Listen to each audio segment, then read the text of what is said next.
Tuan-tuan yang dirahmati Allah sekalian, itu Zulkarnain. Subhanallah. Sebab tu bila baca Quran, salafus soleh dulu bila baca Quran dia bahagikan kepada dua. Sebahagian mereka bacaan yang harian 5 juzuk, kemudian bacaan tadabbur. Bacaan tadabbur ni tak banyak. Saya tak ingat dah ada seorang salafus soleh baca kan, saya baca banyak semua, ada seorang salafus soleh dia bahagikan dua. Bacaan biasa, tartil, yang banyak ni 5 juzuk khatam, 3 juzuk khatam gitu. Dan ada satu lagi jadi jenis bacaan, iaitu bacaan tadabbur. Apa bacaan tadabbur? Bacaan sambil menimbulkan perasaan takut kepada siksa, menimbulkan perasaan mengharapkan pengampunan dan redha Allah. Bacaan yang menimbulkan pengajaran dan keinsafan. Itu bacaan tadabbur. Bila kita baca wa yas'alunaka 'anil qarnain, seorang raja yang bertakwa.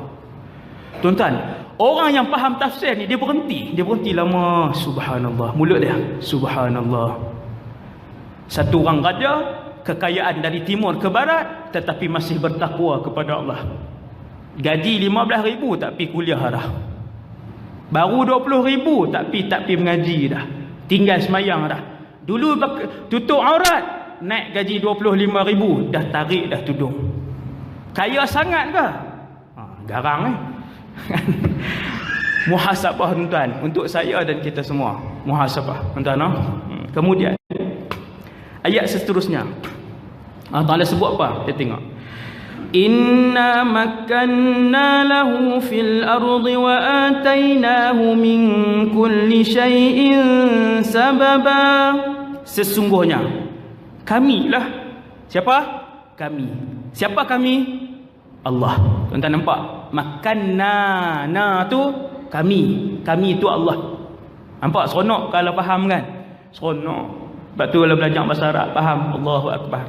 Pilah sekarang ada kursus 3 bulan tak lama di Jordan orang buat kursus belajar bahasa Arab. Di Mesir, seeloknya pi negara yang tak ramai orang Melayu. Kalau tuan-tuan pi Mesir 11,000 duk ada. Pagi duk main sembang, kata makcik nak tolong pergi beli roti canai dah. Tak ada apa roti canai. Wah roti canai di Malaysia. Tak ada perkataan baru. Pi tuan-tuan, pi Morocco orang tak ramai 3 bulan. Pi duk cari rumah sewa, cari keluarga angkat ke? Ada keluarga angkat duk dengan orang Arab 3 bulan. InsyaAllah balik seronok baca Al-Quran. Tambah sikit. Lepas 3-4 tahun pula anak pun dah besar-besar, pi pula 3 bulan. Jangan anak 5-6 tahun duk ada pi belajar kat sana kan, susahlah sikit. Tuan-tuan, kami, sesungguhnya kami telah memberi iaitu Allah kekuasaan kepadanya di muka bumi. Kepada Zulkarnain. Di mana Allah bagi kuasa? Di atas muka bumi. Siapa yang bagi kuasa? Allah yang bagi kuasa. Ingat, besar mana jawatan kita, banyak mana populariti kita, kesemua itu di atas kurniaan 100% daripada Allah Subhanahu wa ta'ala. Berapa banyak kerajaan yang dahulunya menguasai alam ini, tetapi hari ini hanya tinggal bangunan dan debu-debu saja pada bangunan itu. Tak ada seorang pun keturunan dia yang mewarisi kerajaannya itu. Sekali dia kejar Nabi Musa, dia buat kurang 500,000 tentera untuk kejar Nabi Musa yang berapa ratus orang tu. 500,000 sekali dengan Firaun, akhirnya tenggelam. Tuan-tuan nak bagi apa? Nak beritahu apa? Allah SWT nak beritahu kepada saya dan kita semua, inna makkanna lahu fil ard. Kami yang bagi. Siapa yang pegang kuasa, siapa yang pegang jawatan dalam masyarakat, inna makkanna lahu. Ataupun nak ayat lain, tu'til mulka man tasha wa tu'izz wa tanzi'ul mulka mimman tasha. Kami yang memberikan kerajaan dan jawatan kepada siapa yang kami kehendaki. Wa tanzi'ul mulka mimman tasha, dan ketika kami kehendaki kami tarik kerajaan dan kekuasaan itu. Allah Subhanahu wa taala. Dulu di Semenanjung ada apa? Ada Kesultanan Kerajaan Islam Melaka. Sikit punya masyhur ke tuan-tuan tu, Kerajaan Islam Melaka. Ada undang-undang Islam tuan-tuan, undang-undang berkanun, ada hudud, dah ada takzir, ada buku dah pada zaman tu. Dah ulama zaman tu dah karang dah undang-undang dan sebagainya. Surat-surat daripada Kerajaan Melaka sampai ke Jepun sana. Kerajaan Jepun hantar surat tu, dia photostate berapa line surat tu, dihantar ke sini. Subhanallah, besar kerajaan tu, kuat kerajaan ketika itu, kaya kerajaan ketika tu. Hari ni tuan-tuan, Melaka sultan pun dah habis dah. Cuba tengok punya gemilang pada zaman itu. Kita kalau hidup pada zaman tu, kita kata, hai, yang ni kerajaan ni takkan hilang lah. Seperti mana kita duk ulang hari ni, takkan hilang Melayu di dunia. Tak hilang ke? Wallahu alam. Hari ni baru 50 tahun. Selepas 300 tahun masih ada lagi kerajaan Melaka apa semua kan. Subhanallah, kerajaan yang hebat. Kerajaan Kedah tua sama, kerajaan yang hebat. Kerajaan Islam di Terengganu tak ada juga. Tu'til mulka man tasha wa tanzi'ul mulka mimman tasha. Siapa yang bagi? Allah. Siapa yang memilih Zulkarnain untuk menjadi raja yang memerintah dari barat ke timur? Inna makkanna lahu fil ard. Kami, kata Allah. Nampak tuan-tuan? Insaf kita. Kita tengok Allahu Akbar. Betul-betul atas pilihan Allah. Kalau Tuhan tarik, esok hilang kerajaan tu. Esok hilang kerajaan tu. Nah, okey, kemudian dan kami telah memberikan kepadanya tu Zulkarnain jalan untuk mencapai segala sesuatu. Tuan-tuan yang dirahmati Allah, kerajaan Zulkarnain ni dia ada seluruh kelengkapan. Mereka ada kekuatan keuangan, mereka ada jumlah tentera yang besar, kawasan pentadbiran mereka luas. Sebab tu sekejap lagi kita tengok 3 journey, 3 rahilat, 3 perjalanan Zulkarnain bila dia bawa bala tentera dia bersama keseluruhan pakar-pakar yang dia miliki, keseluruhan ulama-ulama yang ada dalam kerajaan dia akan bawa berjalan sekali. Bila dia sampai satu tempat, orang di tempat tu kata apa? Qulna ya Zulkarnain. Dia perkenal dia.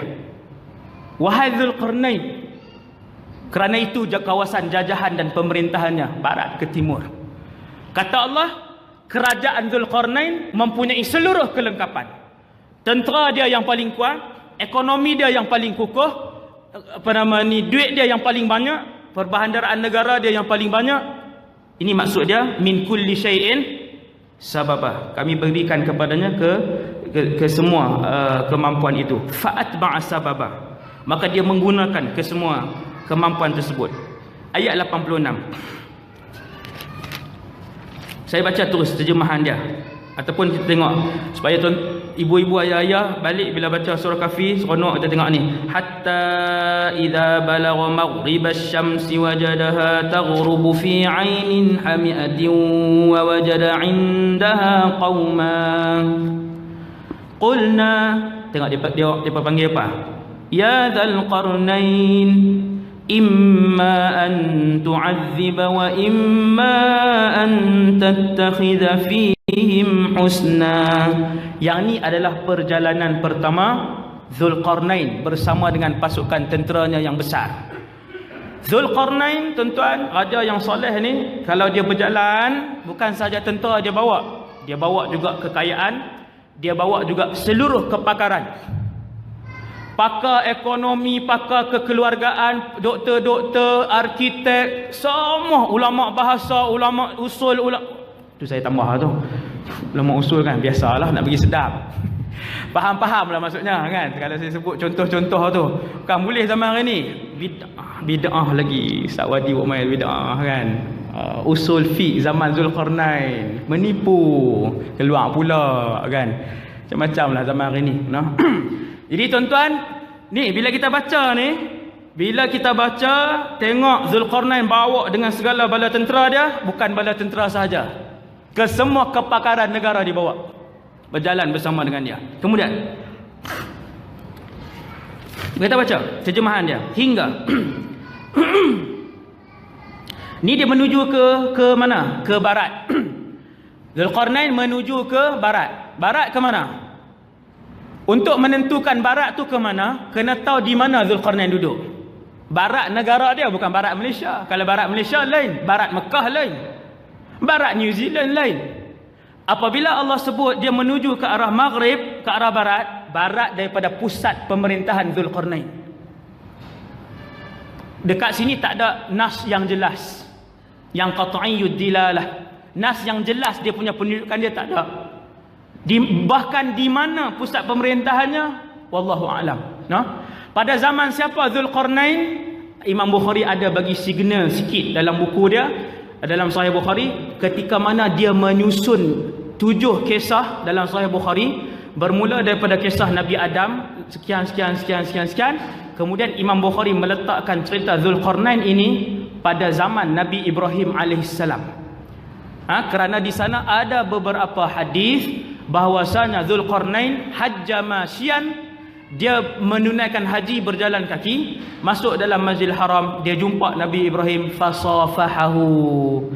Hadis ataupun athar saya tak ingat, tetapi yastadillu bihi al-Imam al-Bukhari. Imam Bukhari jadikan dalil, dia ambil benda tu.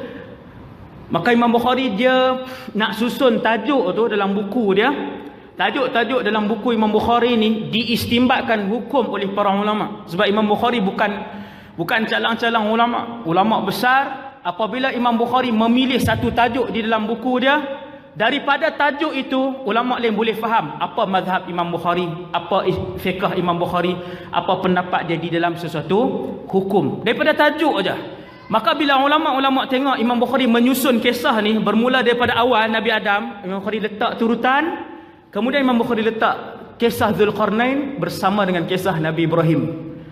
Kemudian pula Imam Bukhari datangkan beberapa hadis bahwasanya Zulqarnain berjumpa dengan Nabi Ibrahim, tetapi yang tu bukanlah mu'tamad, bukanlah mu'tamad. Cuma kita boleh bayang-bayanglah mungkin pada zaman itu, mungkin pada zaman itu, ataupun di mana pusat pemerintahan dia, wallahu a'lam. Ada satu lagi pendapat ijtihad para ulama. Mereka menyebut bahawa ini ulama-ulama sejarah Islam, kebanyakan raja yang bermula dengan zu ataupun zi nasab dengan jar zi lah, ngaji bahasa Arab kan, asma khamsah kan, apa nama ni, asma khamsah, zu asma khamsah pula dah kan, zu ataupun zi, tak faham dah kan. Kata para ulama sejarah, kalau mula dengan zu ataupun zi ni kebanyakannya adalah raja-raja Yaman. Tapi bukan muktamad juga tu. Sekadar kita nak tahu. Walaupun maklumat-maklumat itu tidak diperlukan untuk kita menghayati pengajaran daripada kisah ini. Yaman ke mana ke, janji Allah sebut dia punya pemerintahan daripada barat ke timur. Ada satu tahun ni Zulqarnain bawa tentera-tentera dia untuk tentera-tentera dia untuk melihat jajahan-jajahannya. Ni raja yang bekerja tuan-tuan, dia tak duduk saja. Ini raja yang akan bertanggungjawab di hadapan Allah Subhanahu Wa Taala. Tuan-tuan, jadi pemimpin ingat senang. Ada sahabat Nabi kata jangan. Innaka mru'un dha'if. Kamu tak mampu dalam bidang kepimpinan ni, kata Nabi kepada seorang sahabat. Jangan. Innahu yaumal qiyamati la nadamah. Sesungguhnya pegang jawatan dalam masyarakat, jadi pemimpin apa semua ni, di hari kiamat esok penuh dengan penyesalan. Kamu tak mampu, aku tengok kamu lemah. Dan disoal, benda ni akan disoal. Maka Zulqarnain ketika dia menjadi satu orang yang boleh membuat keputusan di dalam negaranya, nombor satu, kuasa eksekutif satu dia pegang. Segala kerajaan di bawahnya, tentera di bawahnya, kekayaan di bawahnya. Maka dia membawa seluruh nikmat dan kelebihan yang Allah bagi, melihat kawasan yang diperintah, dan akhirnya berdakwah kepada Allah Subhanahu Wa Taala. Ni yang Zulqarnain buat. Ni pengajaran yang ke berapa saya tak tahu. Saya tak kira dah. Tuan-tuan, Zulqarnain ketika dia melakukan dia punya pengembaraan dia tu adalah untuk berdakwah kepada Allah Subhanahu Wa Taala. Berdakwah orang ramai untuk kembali kepada Allah.